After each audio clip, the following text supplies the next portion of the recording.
Hello, hello, everyone. We are on LinkedIn Live here. My name is Dr. Michelle Rozen, and today I have three wonderful guests with me, a treat to all of us.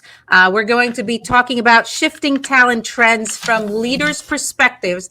I can't think of a more important and relevant topic for leaders these days. So we have a lot to talk about and cover.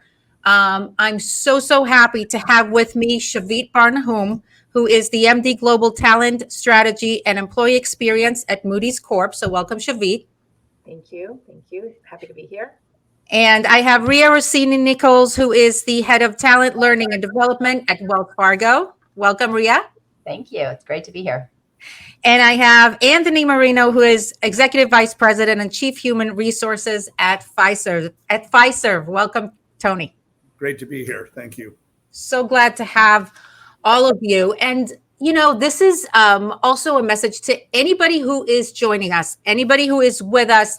Please use the chat box. We want you in the discussion. We want to hear what you have to say, and we want to hear your questions. So, so excited to have all of you. Shifting talent trends. Did anything not shift in the last 2.5 years? I mean, is there anything that just stayed? I don't know about that, but we're going to talk about a number of topics when it comes to shifting talent trends. The first one that I want to talk to all of you about is the Great Resignation. And so much has happened with the Great Resignation. So many people changed their jobs, left their jobs. I'm going to start with you, Shavit. If you were to define the three main causes for the Great Resignation, what would you say that they are? So, thanks. It's a great question. And first of all, I'm really happy to be here, and thank you for doing this, because I think there are so many different things going on in the talent space right now. And I think first and foremost is that change is an even greater constant than it was before. I think the way in which I would define it is that, first of all, and I have a pet peeve of calling it like the Great Resignation, because I think, one, it gives credence to a number of things that maybe are that like encourages people to go out and look. But I think it's really like a time that people considered it the Great Reconsideration. So I think it gave people time to pause and think, is this connected to my purpose? Is my job giving me true meaning? And that was one of the things that people really started to consider. And places where they felt like their well-being wasn't as nurtured, or they weren't thriving at work, where they felt like maybe they weren't as connected to purpose, where the people were really reconsidering what their North Star was, and who they were and who they wanted to be, and shifting their perspective about what's important in their life and how they wanted to spend their time. I think that this time really gave people pause, and they started to ask themselves that question. And many people, and I think compensation was part of it. And so one of the things we're seeing right now is that people that really left purely for extrinsic motivators, so things around money or something else, are starting to come back to the places, because they're finding that the culture that they went to for the money or for whatever they were thinking they were going to get isn't exactly also where they want to be aligned. But I think people who left for intrinsic motivating reasons, as it relates to purpose and meaning or perspective, are finding that they made better choices about, how and how they work, how they live their life, and how they integrate their work and their lives together. So true. Ria, what has been your experience with the Great Resignation? What did you see around you in the workplace when it comes to what Shavit calls the Great Reconsideration? Yeah. So, in the middle of the pandemic, I had the opportunity to be an executive on loan at Central Piedmont Community College on behalf of Bank of America, who was my previous employer. And everything that Shavit just said, is so relevant, even for myself personally. But what we're finding is that individuals are asking questions around, whether it was at the college or at a corporation, like, can I have more flexibility with my family? And family is not just kids, right? I have employees who have elderly parents who they're saying, or they've chosen to move closer to their parents because they couldn't drive down the street and see their parents, and they had transferred for jobs. And so I think that it's easy to say flexibility, but I don't know that it's flexibility just about not coming to the office, but having flexibility to meet the needs of their life and not trying to fit their life into their job or their work. And so it is this intrinsic value, I think, is really good, Shavit, to say, but it's also, finding organizations having to take a step back and say, what can we do? Because I mean, there are some common elements of organizations, and I think a lot of big companies feel like, hey, being in the office is really important. When I was at the college, it's a college. Like, you kind of have to be there for the kids to go to college, because there's a lot of kids who really struggled with not being on campus, or being, I have one child who is a college age student who did really well with the remote, and I have one who has had a lot of emotional issues, and then that feeds over into our employees. And so I think it's the organization having to take a look at the whole person now in a way we didn't before. And it's not just, you have a benefits package, you do mental health, you have a gym that you can go to. It's about the whole thing. And I try to say with the team I lead, work for your day. So if, we're all good professionals, can you work for your day? And what does that look like? And if that means being in another city for a week or two, but you're still delivering your job. So we have to get really clear on what does delivery look like in order to meet our employees' needs. So that, to me, is what I would just add on, that I don't think it's just companies. I think it's nonprofits. I think it's students as they're thinking about coming into the workforce, because what we've gone through for the last 2 years, people are making different choices. It's so true. And just to build on what you're saying, Ria, in terms of having to adjust as leaders to what we do differently. And Tony, you and I have had these conversations, years ago, when we talked about leadership and soft skills. And I keep thinking about that in the context of the new reality. And so, building on what Ria said, what do leaders then need to do differently to keep their best employees? Yeah, we have to realize that, in the midst of all of these greats, the Great Resignation, the Great Reevaluation, the Great Retirement, in fact, more baby boomers retired in the last 2 years than in any other time. And, the demographics have really changed. And, baby boomers who got a taste of being home for 2.5 years, many decided not to come back. So, look, in the midst of all of these greats, we have to do a great job of re-recruiting every member of our team. And, the other great is we have to be much greater and better leaders. And, we talked about how for so many years, leaders could get away with just being high IQ leaders. But today, they're going to have equal measure of EQ because so much of re-recruiting really is around care, interest, empathy, respect, and, getting people to feel good about, being back and being part of the organization again is going to require those types of skills for sure. I would also say, for HR teammates who are listening in, clearly there's increased demand for higher skills, technical skills and digital skills for sure. So I think we got to be pretty smart. We need to know that the market has moved dramatically in those areas, and making smart comp adjustments, in these job groups that we know are in high demand is going to be important. Our board, in fact, said, hey, why don't you identify, the people that are really in demand, and why don't you think about a special equity grant for them? And, never before have I had a board of a comp committee say you should spend more money and make sure you get a proactive measure out there, into the workforce in those high demand areas. And what have you, beyond that incentive, what have you done that worked for you, Tony, on a day-to-day basis to keep your best employees? Look, I think flexibility, I know we're going to get there, right? Of course. Everybody wants to talk about flexibility, and every company, it's real. Hybrid work is here to stay for sure. It's not a panacea, but if you don't have an approach to flexibility, I think Gartner, we just did some work with them, and they said that, look, 81% of companies are already working remotely or hybrid, and 68% of candidates won't even accept an offer if flexibility is not on the table. In your current workforce, 43% say they'll quit, if there's not flexible arrangements. So I think that adds a huge dimension here that I know we'll talk more about. 100%. Ria, what did you do that really worked for you in keeping your best employees? So I think the EQ that Tony started to talk about is really important, and taking care of the whole person. So, we say bring your whole self to work, and I don't know that we always really employ that, if you will, but understanding what's important to the individual, not just in their work environment, but at their home environment, and having those conversations with that individual, and not saying one size fits all. So knowing what's important, where they need to be, when they need to be, and making adjustments in that moment without them having to come and say, oh, I need this time off tomorrow, or, oh, I need this.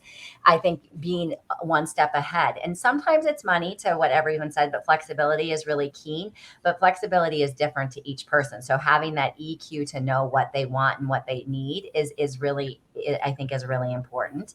And then in showing that you care. And so that could be, again, what development do they want? So I have some people who it was really important for them to go to face-to-face development. So after 2.5 years, they hadn't been able to do that, making sure that they feel like they have a path to go develop, even when they may feel like they're doing work that's not that great.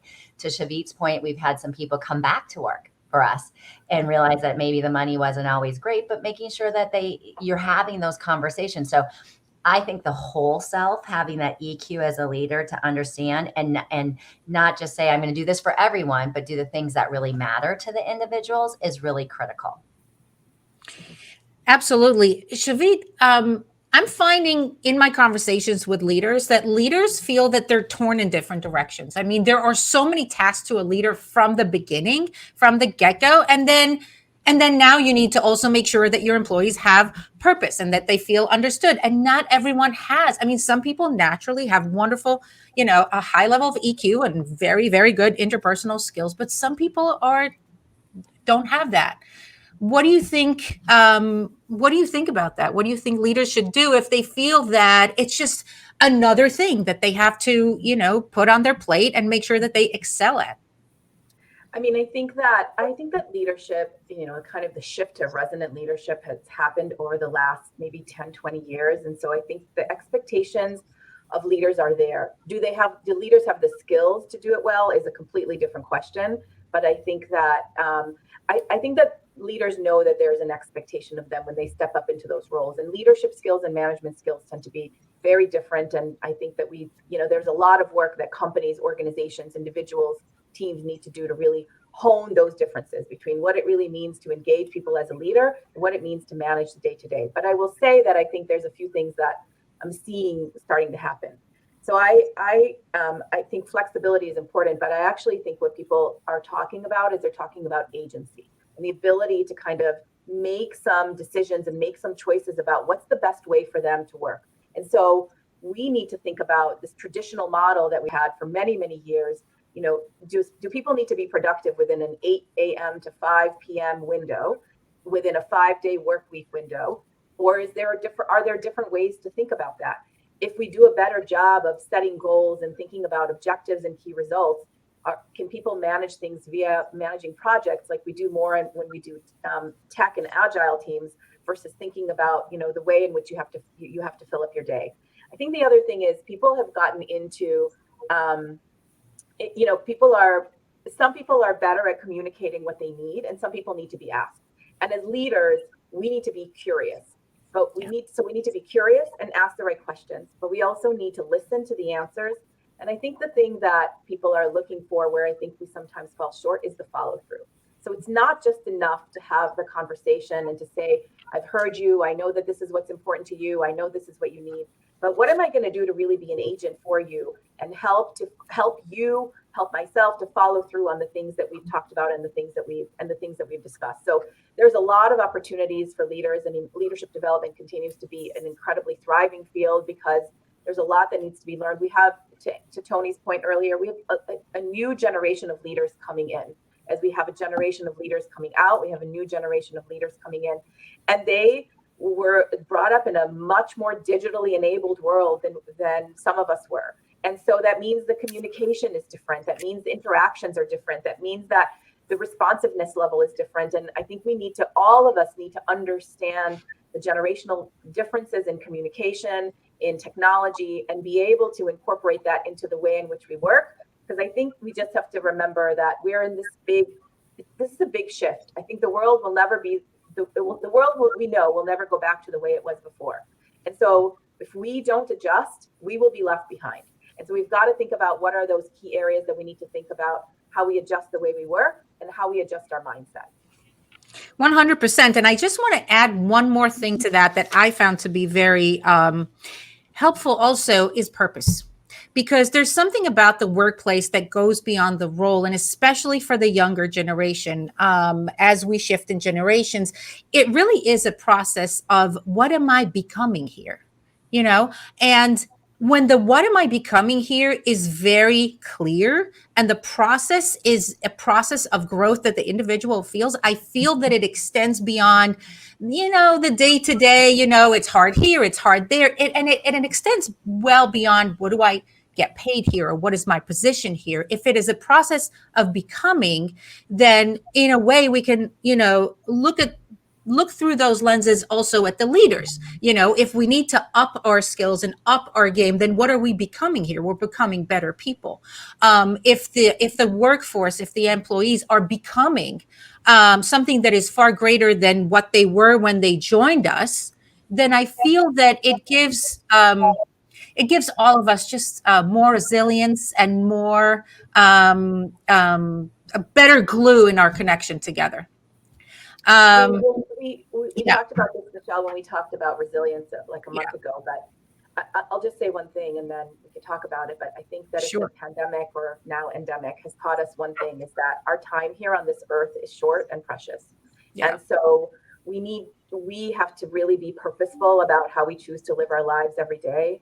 And I think that probably generations that are younger than my generation already know that, and they have done a better job of incorporating that into their lives because we've been conditioned a certain way. So I think that we have to have those conversations and understand that people are thinking about their world and their lives in a very different way.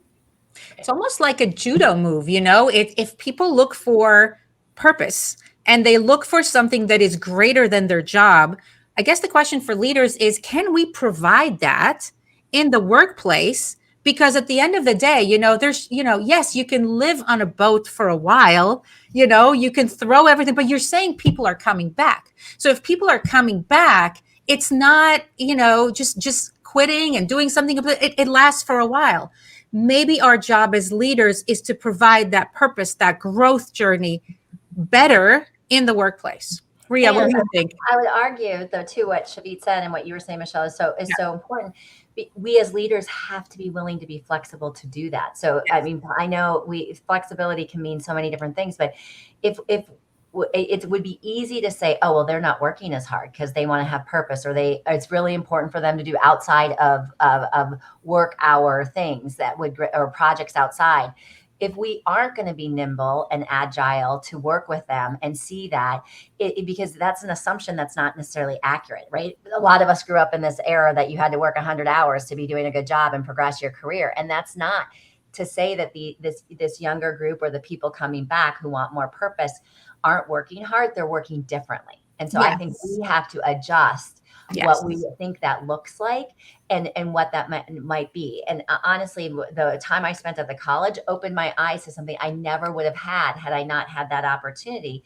But we're helping change the communities we live in through some of the work we're doing. And that can create purpose, as an example. But we had to change the mindset of spending time and resources from an enterprise into a community partner. And I think we're needing to do more of that and not make assumptions that someone's not working hard because they're not working 100 hours. Yes, it's so true. It's so true. Tony, we all talked about workplace flexibility. And I want to bring it, down to the day-to-day. Give me an example of what it looks like for you in your work environment in terms of workplace flexibility these days. We sort of approach it from 2 points of views. One is informal flexibility, and I think that's more cultural. That would say that if Ria has a son or daughter who's going to have a piano recital at 4:00, that their company supports her taking time to be there for her son or daughter's important event. That doesn't take much in terms of policy. It doesn't take much as far as structural change. It just takes a caring culture that said, of course, if you need to take your mother to the doctor today at 2:00, you can do that. So I think, first and foremost, do we have a workplace that, supports the notion of informal flexibility? I tell the story to all of our people about our CEO. Our CEO grew up sort of in the Jamie Dimon, Sandy Weil era, where being in the office all the time. But I say, look, Frank coaches his son's baseball. He coached his daughter's baseball. He leaves at 3:00, once or twice a week, and he doesn't miss a game, because I want them to hear that, our CEO believes that, our culture of informal flexibility is alive for everybody. So I think that's one. Two is then you get to formal flexibility, and that's where we've all developed, approaches, and they're not all the same. But, for us, we said, look, be in the office the majority of the time. Majority in our case would be 3 out of 5 days. And that's kind of where we started. That, allowed us to, attract talent because they were asking, and also allows us to sort of, feel our people internally's desire to have, something formal. And that's kind of where we're at right now. We're learning and listening, and it's not perfect. I think, even being at home is no panacea. I think we're already hearing people that, are in jobs that are at home all the time. And we do have jobs like that. Salespeople, client service people, they feel isolated, less engaged, not always connected. So we're going to have to figure out how that can work better. But I think, companies are trying to find the balance now between, approaches that allow flexibility, but also drive productivity. And I don't know that anybody's figured it out perfectly, but we're all testing and learning. And I'd love to hear from others if they've, sort of cracked the code on that. But it's a work in progress. But I think you have to be all in on both informal and formal if you're going to be competitive. Ria, I want to ask you what's your take on this, but before I want to remind everyone that has joined us that we are very much looking forward to any comments, any questions that you have. Talk to us. We're here to talk to you. So Ria, what's your take on this? Yeah, so I think we're very similar to what Tony has done is the three out of 5 days. But I think the informal piece that we're playing with that I would add is it doesn't mean it's the same office. Right. So my kids go to college at the University of Colorado Boulder. I'm going to be out there. We have offices out there. And instead of flying back and forth, if I'm going to be out there 2 weekends, my boss said, hey, just be out there. Just go to the office there. And so I think people are starting to take advantage of that so the boundaries of the 3 days is stretching from, and now it's not a policy to your point, Tony, about formal, but that has shifted in some of our recruiting opportunities. And to be able to say you have flexibility of what office, you'll have a home office, but you have flexibility. And then we've even taken a step further to say, we're going to look at an average over a month.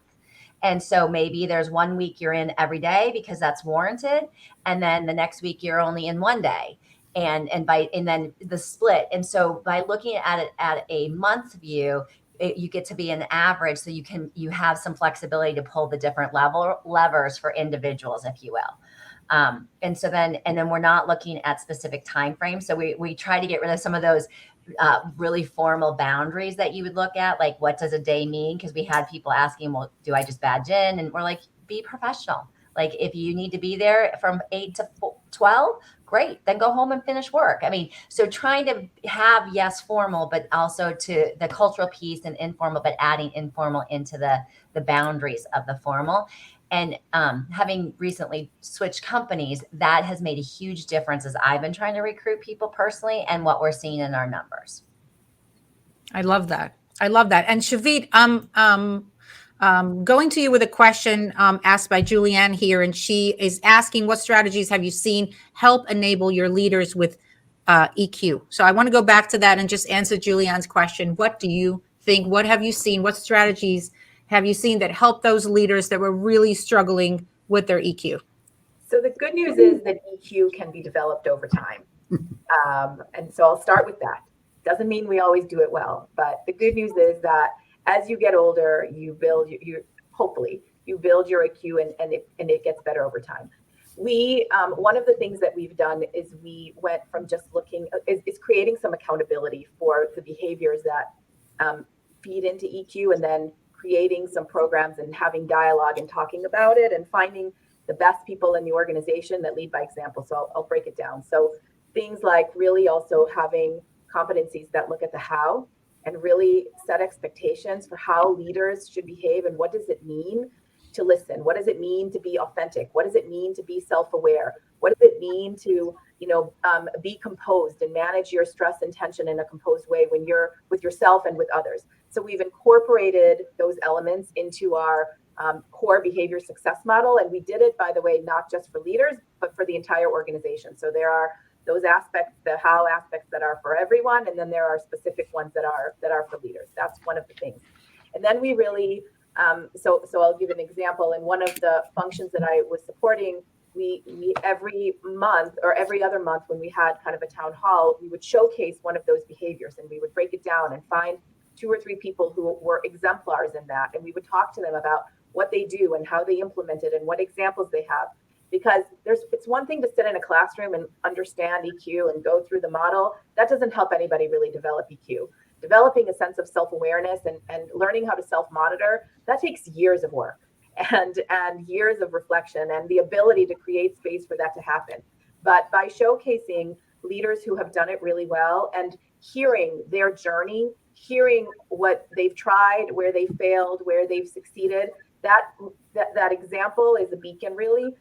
Helps people have some real tangible examples. And then we challenge them, right? We challenge them to think about it. We try to create forums where we have dialogues. We have a forum called Moody's Moments That Matter, and we have brought in speakers that talk about EQ and that share examples, and we have other leaders that share that. And we just try to create a community of practice around it without necessarily saying, welcome to EQ 101.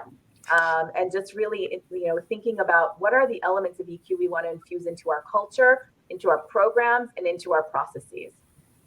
And it goes back to that process of becoming and our job, as mentors once we are leaders, because that EQ factor goes well beyond the workplace into people's personal lives, in the way they handle their relationships, in their accountability, in the way they do things. And so it is a process of becoming better. And I wonder if the current times sort of, push us out of the way we've done things for many years to really look and evaluate at the way we do things and see if we can do things differently. And Tony, I'm going to turn Maria's question here to you. She's asking, she's taking it back to a really practical level. And she's asking, well, how can we handle count of hours or extra hours without a time frame? What is your experience with that? I'm struggling a little bit. Maybe if we get one of the others who sort of understand the context of that. I'm not sure I completely understand the question. So I think what she's asking is, what can we do? What can organizations do to think about, if it's not a defined time frame, how do you know if people are working and who's going above and beyond and who's kind of putting in the time? Because I think sometimes we get into a place where we lead by anecdotes and somebody hears one example of somebody who's doing it like this, and then we apply it to everyone, or people are working extra hours and they feel like it's not necessarily happening. I think that's what she's asking. And it goes back to the accountability factor. It goes back to becoming more than the employee that just clocks in the hours. How do you bring impact to the workplace in terms of quality and not necessarily being micromanaged in terms of your hours? So basically, we appreciate our employees and we trust them to the point of being able to do that. Ria, you have something to say about that? I think Shavit said something really important previously, though, is it's around outcomes, right? And so there's a responsibility on the company's part, but also the employee's part to really be able to say, here are the outcomes. So the manager and the employee being able to define those outcomes, what has to get done. And so if those outcomes are getting done, does it really matter the time? I think that's the time boundness of what we're seeing, the shift in the industry. But how do you see if you're doing more? Well, then you'd have more outcomes. And so I think sometimes we forget as employees that we have an onus also to be communicating what our outcomes are, demonstrating what the outcomes are, and then as managers accepting that and not having the anecdotes that Shavit was just talking about. If you're an active manager, you should know if your people are delivering results, right? And I mean, for years, I'm a Generation Xer, and so I never loved the confinements of a company. But if I was getting work done, I didn't care how much I was working, right? Like if I felt good, if I liked the work, if I felt like I was appreciated. So it's this delicate balance, but both managers and employees own that balance, I think. And we see them in terms of their outcome, and not in terms and what they produce and the quality of what they produce, not in terms of, oh, you've worked from this time to this time. Right. Because it doesn't matter. And of course, I agree with you, Esther, that family comes first. And I think Tony's example with the baseball was a perfect example to that. It's one thing to talk about work-life balance, and it's another thing to just be a person as a leader, and understand the employee as a whole, and that they have baseball games and they have a life, and that the more we align with that, the more they align with us. And Shavit, one of the things that we talked about on our LinkedIn Live, we talked about mirroring, right? So, how people do what you do. If we care, they care. If we align with their goals, guess what happens? They align with our goals. If we are listening to them, they listen to us. And so, creating that impact with employees, it's not, scientifically, complicated. These are not complicated things. What you want from others, you have to, first of all, do yourself as a leader. And then, before you know it, they do it too. Can I just add one thing, Shah, which is that with all of this, when we talk about flexibility and we talk about kind of changing some of the paradigms that we thought were kind of a done deal, right? The constructs that we've set up for ourselves since the 1950s, and we've just assumed that they're going to last forever. But there's always been a contract between managers and employees. And I think we have to remember what that contract is, which is you're here to do these things, and these are the things that you have to do. And good managers will work to create goals together with their employees, and that's a whole other LinkedIn Live. But what happens is then I, as the employee, am accountable for doing the things that I've committed to doing.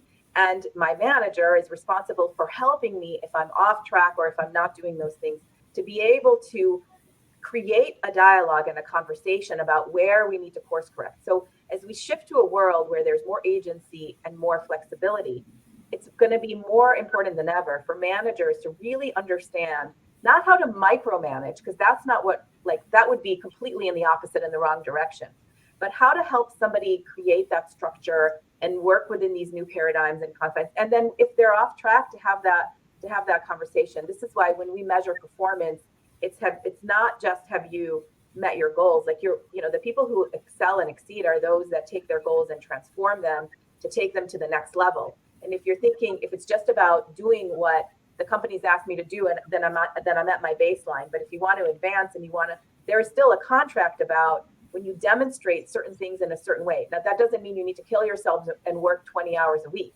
There is a way to do that. But I think that we have to remember that in whatever way this world changed, the role of managers becomes even more important. The role of leaders becomes even more important, or else it'll just, things start to fizzle and walk away. So the accountability and holding people accountable for what this contract is hasn't gone away. And in fact, now it will need to be stronger than ever. Yeah. And, that's why the policy's clear. Let's just say 3 out of 5. But the principles and expectations are really what you want to define or help define for people, because that's when, it really comes down to, okay, how do I actually operationalize that 3 out of 5? You want it to be done in the way that, many of you have described. So I think, being clear on laying out the guidelines in the policy, but being just as clear on the expectations of the manager, the expectations of the employee, and what, general guidelines we're looking to apply. I'm thinking to myself that the skills that people need to have these days in order to manage themselves Okay. So historically, people came to work, they were micromanaged. It's just how the world worked, right? And now there's this quick shift in the world, and both employees and employers are saying, okay, so from now on, you manage yourself and we're going to measure you by outcome, but we really need you because we have the Great Resignation. So we really, really want you to stay. But not necessarily everyone has the skills and the accountability to do that. And so I'm kind of thinking to myself as we're speaking, a lot of times I see a lot of it I see on social media also, that this is not necessarily the age of accountability these days. I see a lot of people rolling blames on other people, saying that other people are toxic, excusing themselves from responsibility, and not necessarily being as accountable as we need them and to be at this point. So do you think people can actually do it? Tony? Yeah, I think so. Look, I think, you said it well on mirroring. If we treat people with respect, we get respect. If we treat people like adults, they behave like adults. I think, there is an element of trust that needs to be greater, probably now more than ever. There'll be some times when we're, blown away how well it works, and other times we might be disappointed. But I think that, we've got to, also recognize this is a big change. People have been through a lot. It's not going to happen overnight. This is going to evolve a bit. We have to have patience. I'd love to hear what, my colleagues are hearing about what their return to office rates are. I think that, we're somewhere in the 60, percent, 65% rate, but some companies are in the 30% rate, so it's not easy, and it's going to take time, and we have to be patient as we work through this. But I think ultimately we'll get there. I'm really encouraged by, jump to sort of generations for a minute. We just welcome 500 college graduates who make up, what is it now, the Gen Z population. And they were so excited to be in the office. And, talk about what it takes to get them in the office. But, many of them said, hey, I missed 2 years of my college experience. Yeah. I want to be around people. I want to be around a network.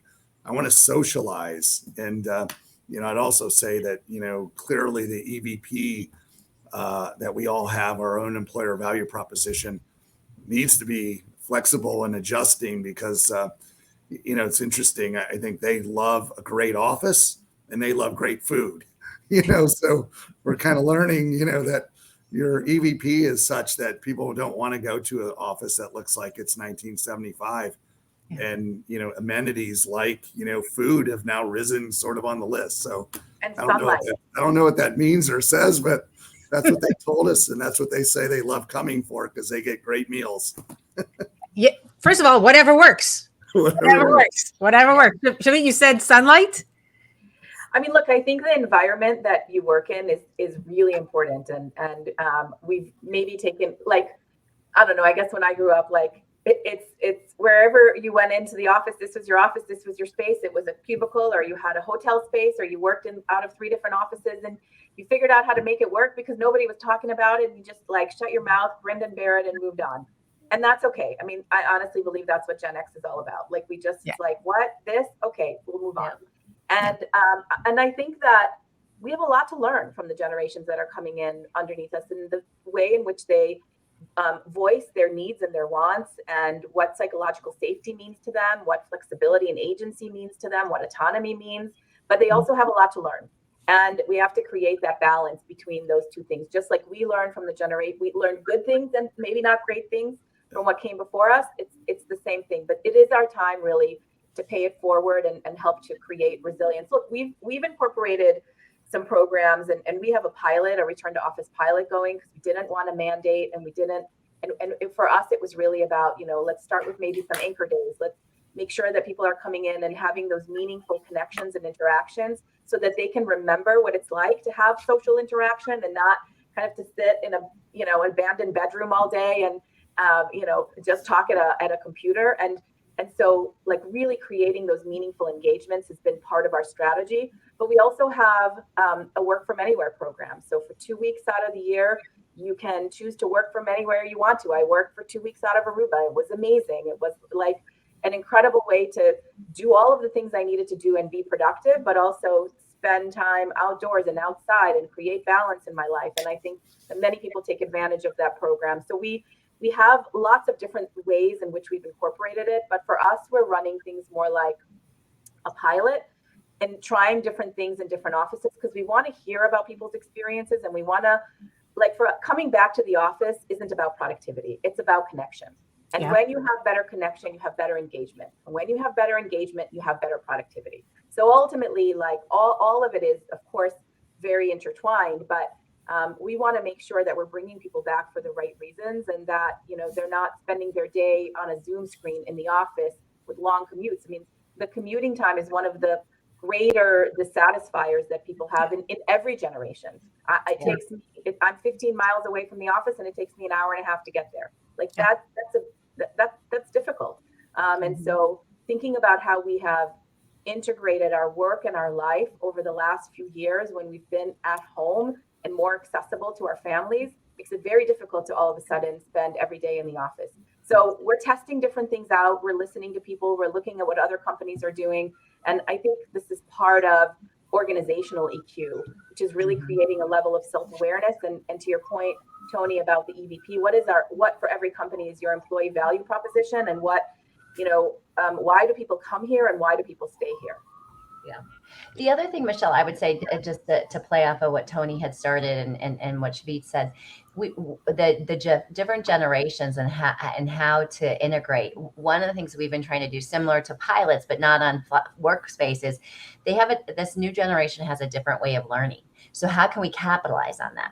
Yeah. And help them be part of the solution. So so we've been looking at ways to say, how do you take and help them learn some of the cultural norms, but also teach us maybe where we have to adjust some of those cultural norms, right? But one example, I lead learning. And so we're using some of our new folks to do avatars, but we've put them on certain projects that would be around, what does it mean to come back to work? Yes. And so we're hearing and learning from them. They're building these avatars. Some of them are like, oh, let's go do virtual reality. And at first we're like, oh, we're virtual reality. But going back to what Shavit had said earlier, it has helped us with practicing empathy. Yes. And so, but the effect on the individuals that are newer to the organization, we're learning from them, but then they're also learning from a project. It's really hard to get these people to do this work. Well, what's your stakeholder engagement? Well, why can't they just do what I'm telling them to do? Okay, well, you got to work with them. So through the work, we're almost intrinsically helping them learn some of the things that, to Shavit's point, they have to learn, but then we're learning from them at the same time and being open to it. So avatars, getting them to do little snippets of microburst learning that not everybody else would like. They don't have as much of a need to be face-to-face unless it's a social thing or there's food involved. So I mean, everything they're saying, but being willing to turn on its side how we necessarily do work and engage people too in some of our BAU, and using it and learning on both ends, right? For the company, for the leaders, but also for the individuals, I think has been one of the creative ways we're trying to engage as we come back to the workforce, the workplace. And I love how you're talking about it in terms of a process. And one of the things I think we need to keep in mind is that none of it is linear. You know, the learning is not linear. We don't know the outcome of the learning. We're exploring. The change is not linear. We don't really know what the workplace would look like in 3 years, because when we talk about a shift in generations, you know, I just want to remind you that a lot of them, as advanced as they are in technology and grew up in this, you know, in this technological environment, use written planners. And I can never understand why. And like Tony said, they want to be back in the office and be connected. So none of it is linear. And I love what we're saying about we're learning, we're teaching, we're mentoring, and we're collecting information and trying to figure this out, because we don't really know if the workplace would change one way or another over the course of the next 10 years. It's very hard to predict. But I want to talk a little bit more about the challenges of working with the newer generation, because we're talking about, you know, us teaching them teaching us new things. Tony, what have been if you were to define your 3 most challenging aspects of working with the newer generation, what would you say that they are? You know, I'm probably going to turn that question around a little bit, only because I look at the opportunity with the next generation is, especially for our business, we have 24,000 technologists, and many of them, we're helping them grow a digital skill set. The new generation are digitally native. They come to the workforce on day one with these digital skill sets that, we never could have imagined, somebody with, so little time in a company has had. So in many ways, it's knowing what you're getting. You're getting, a different skill set. And for all of us who every day, we're struggling to find talent in this marketplace of technologists and digital skill sets, the colleges and universities now are going to be an amazing supply of a new skill set that, is emerging in the workforce, and one that we all need in greater supply. So I'm really encouraged, and it goes back to, okay, then how do we cultivate that? You have this digitally native knowledge, but they don't know how to operate yet, right, in a corporate setting or in a business setting. So how do we, really sort of move them through a development experience where you can leverage that skill set on day one, but you can also, bring them along at the right pace. So I think the whole, onboarding, the whole, sort of orchestrated learning is going to have to be, to a much greater degree, but the payoffs is going to be tremendous when I think about, the skill sets that they're bringing. I think they also bring a better sense of what we're talking about. We did an assessment of our top 300 leaders, and we compared them to the competencies of inclusive leaders, leaders with high IQ. And we were able to kind of create this mosaic of, okay, where are the gaps on the skills? We did the same thing with, a group of first and second year analysts. And surprisingly, they had, higher scores on some of the skills in the EQ range than, some of our leaders. So, sort of knowing that they come in, to the workforce a lot more socially, understanding the world, definitely grew up in a more diverse, and inclusive environment. And, that's been a real, wonderful to see this generation sort of embracing, things that we've all been kind of working at for a while. So, I suppose those are challenges, but I actually think they're, even greater opportunities. I love that. Ria, what has been your experience? What has been challenging or very rewarding for you? Yeah, I would agree with Tony. I think it's both. But one of the things is we've been doing some onboarding that we needed, and this is going to sound very transactional. They are so digitally enabled, but sometimes our technologies are not matching up with what the technologies are of the university. So they're on Google. And they're like, why can't you use Google Drive? Most corporations aren't on Google Drive, right? It's silly as it sounds. And we had this heated debate at the college when I was there on just this topic, because I'm like, are we really preparing them? Should we be partnering more with colleges to prepare these students for some, as they come into the workforce, for some of the changes, or should the corporations be changing? So I think you have to ask those questions. So, but one of the other ones that I would say we have found is, because they're so digitally enabled, because they have their lovely phones, right? Everybody thinks about a phone, they text. Sometimes we've had to do, in many cases, customer service phone skills, or even basic phone skills, because they, when you're on a conference call, they're used to being on calls that are Zoom and, the Hollywood squares, like all of us have been for the last couple of years, but re-engaging in how you have an actual phone call. And, in my world, there's people who talk to regulators. So we've had to say, here's how you talk to a regulator. Here's what you don't say to a regulator. Back when I entered, you had to go, how do you eat in the corporate dining room? No longer do you need to talk about that as much as you need to have some of these other things. And it's not because they're not knowledgeable. They haven't had to do it. Yes. So what I would say is there's no judgment, but what we've had to push ourselves to ask the question is, what are some of those things that people may not have had to do or use that skill?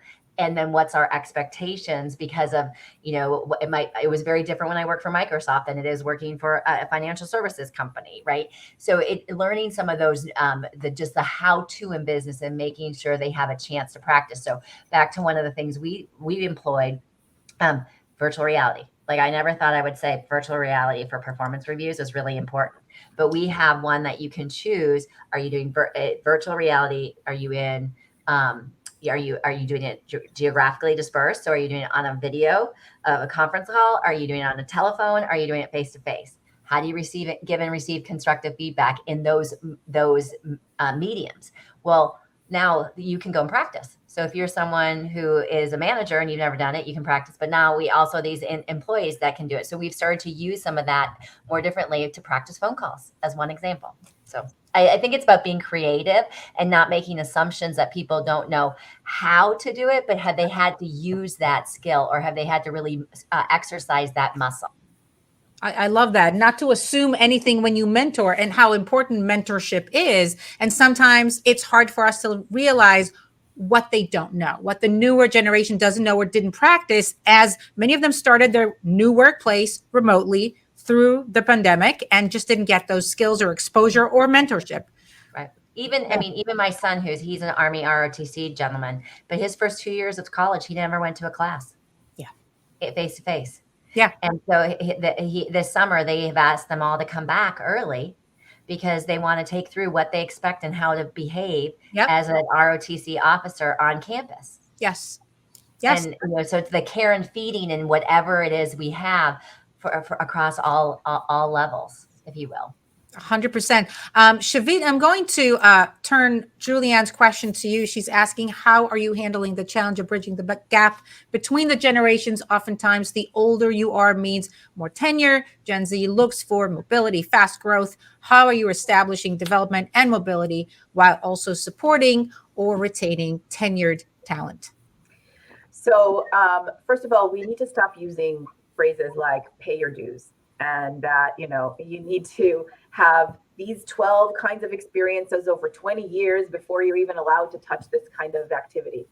And I think we need to, so it starts really with mindset and dialogue. One, with understanding some of the ways in which different generations think and act and what's important to them, right? Like what gives purpose, what gives meaning to different generations. And we do that through, we have generational BRGs, that really bring different people together and they talk about those things, but it also is incorporated, at least for us at Moody's, in the way in which we make decisions and specifically in the way in which we collaborate. So for example, when we make ratings, there's a place for a voice for every single person to have an opinion. And so what does that mean? That means that the skill that's most important is critical thinking. And so that's the skill that we focus on building in terms of thinking about that. It's not just the rating part, it's the critical thinking, which then you can apply to multiple things, because we've got to think about agile skill sets, not just honing and becoming an expert in one particular thing. And that's the difference, I think, in terms of, I think that's one of the biggest differences in generations in terms of I can do that and I can do that and I can do that. Yes. So let's talk about what it means to do this well and what it means. And if you've got new ideas, where the space is to incorporate and innovate and transform, but where the space is to actually deliver and continue to do the things that we need to get done today. So we have to balance present, we have to balance future, we have to listen and understand. And, I think the other thing, and both of you, both Tony and Ria mentioned this in terms of college, and I even think high school, because we're going to see that more and more people will start to enter the workforce without college. They're going to see the liberal arts education as adding less value to their ability to be successful in a tech role or even in another job, because the skills, I think some of what you learn in college today, I think that our higher education institutions need some reckoning to do to understand where the workplaces are going and how work is transforming. And are they really preparing a generation of new leaders in the new workforce, or are they just kind of going through the motions of the prerequisites and the things that they've always done? So we've got to make things relevant. We've got to have more dialogue. We've got to, really think about the skills that can cross over, that you can learn and that you can apply in multiple places. And then the processes, the programs, the things that we have in place have to reinforce all of those things. So we can't just give it lip service, but it does start with listening and dialogue, like all of the things that we've been talking about today. And it's so similar in a way for both groups, the newcomers to the workforce, the newer generation, and our generation that has been there for many years and leaders, et cetera, in terms of learning new things. in terms of doing things in a different way and learning new skills. And I'm almost thinking, Shavit, that it's not just the higher education, it's also the schools. And if there's one thing that I'm thinking to myself is important for everyone on this journey from a very young age all the way to almost retirement, it's accountability, and taking that accountability to learn and become, like we said, a process of becoming better by learning new things every day. If I asked you guys to give one piece of advice to a Gen Z coming into the workforce these days, the best advice you can give, and then one piece of advice to a leader who is leading their team through the current times, what would those pieces of advice be? We'll start with you, Tony. I think for the Gen Zs, it's, many of them are sort of coming from a system where individual performance, has been key for them. I would give them the advice that everything from here on out, is about winning as a team, and, how you, really bring yourself into the workplace every day to help others, bring your best self every day. I told them, I said, that even means preparing yourself. Are you your best? Did you take your 1 hour out of the 24 that you deserve to make sure that, whether it's a jog in the morning or whether it's yoga or whether it's, mindfulness, whatever it takes for you to come into the workplace as your best is going to help you and your teammates. So that would be my advice. What was the second part? To leaders that are leading their teams through the current times. Yeah, I would say, internal mobility. If you think about what most companies are not great at, is really, there's a gold mine of incredible internal talent. If you think you want to sort of beat the Great Resignation, one of the best ways to do it is, really have a much more robust internal mobility system where you can really recognize, promote, appreciate, all the great people that you have. And if you do that, you'll have less people leaving, and, this Great Resignation we talked about will be less. So internal mobility, go mine the gold mine that's out there. 100%. Ria, one piece of advice to a newcomer and one piece of advice to a leader. You bet. So I would say in some ways it overlaps. So I would say be willing to engage, be willing to listen and learn and share. And so I think that goes both ways for all of them, because I think if you're willing to engage, if you're willing to listen, if you're willing to learn and share your knowledge, we'll learn, we can really make it work together. For leaders, I would say that exemplifies it, and the learn piece is really key, because as leaders, we don't know everything. And to everything we've talked about, we can learn and we can really make better choices in that. And I could not agree more than with emphasize what Tony says, because the internal mobility, it will solve a lot of the issues that we have just been talking about today. Shavit? So I'm going to give the same advice to both leaders and to the generation coming in. I'll start by saying, so 3 things. Be curious. So ask, don't assume, really make sure that you're asking, and it goes in both directions. Be bold. So challenge paradigms and think about, are there other ways to do this? It's okay to have an idea that doesn't resonate and doesn't, go forward, but be bold in your thinking, and then be gracious. Be gracious to each other. We need to, in order to get out of this better than how we came into this, we need to give each other grace. And that applies to whether you're a leader or you're just coming into the workforce, or you've been working for 15 years and you've got another 15, 20 years to go. We need to assume positive intent and be gracious. And just, if we treat each other in that way, we can solve almost any problem we have to solve.